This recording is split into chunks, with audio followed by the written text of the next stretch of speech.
Hi everyone. I'd like to highlight some of the changes we've made to the avalanche forecast on the Utah Avalanche Center website. You can still visit the website by entering utahaavalanchecenter.org, where you can view a forecast by choosing the region using either a map, as we see on the right, or a menu, as we see on the left. I've created a demonstration forecast to highlight some of these changes. First up is that we still include the bottom line for each forecast in the very beginning. This includes the danger rows, which list the avalanche hazard by aspect and elevation, as well as a brief textual description of the overall avalanche hazard for that day. We then describe the current weather and snow conditions. This may include topics such as snowfall and wind overnight, as well as a weather forecast for the day, as weather often makes avalanches.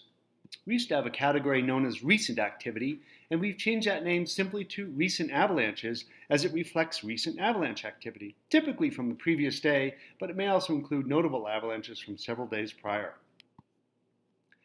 We have also made a few changes to our description of avalanche problems. One of them is that we used to distinguish between persistent slabs and deep slabs. We have combined these two problems into one known as a persistent weak layer, which includes avalanches that fail in persistent weaknesses such as surface hoar, facets, and depth hoar. These avalanches will break into old, pre-existing snow, such as a layer of surface hoar at the old snow surface, or a layer of depth hoar down near the ground. We will use text to further describe this particular avalanche problem, such as how it is distributed and the size of avalanches that can be expected. As in previous forecasts, we'll still be using photos and video to further highlight specific avalanche hazards. A few other changes to be noted is that although we still visually depict the likelihood and the size of specific avalanche problems, we no longer show the trend of the problem. The intention behind omitting trend is to simplify the message, as well as make the forecast page more readable when viewing the forecast on a phone or tablet. In the past, we included a danger rows for each avalanche problem. We have changed that so now that it is a location rows where you can find this problem, but we no longer identify the specific hazard of the problem.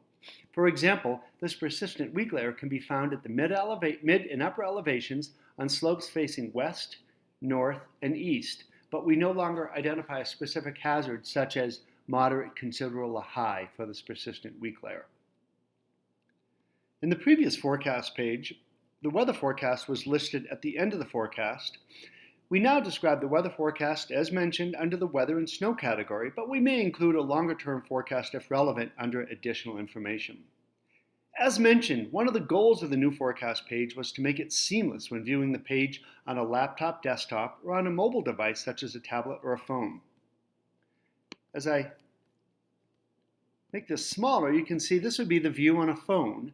Really no different than when viewed on a laptop.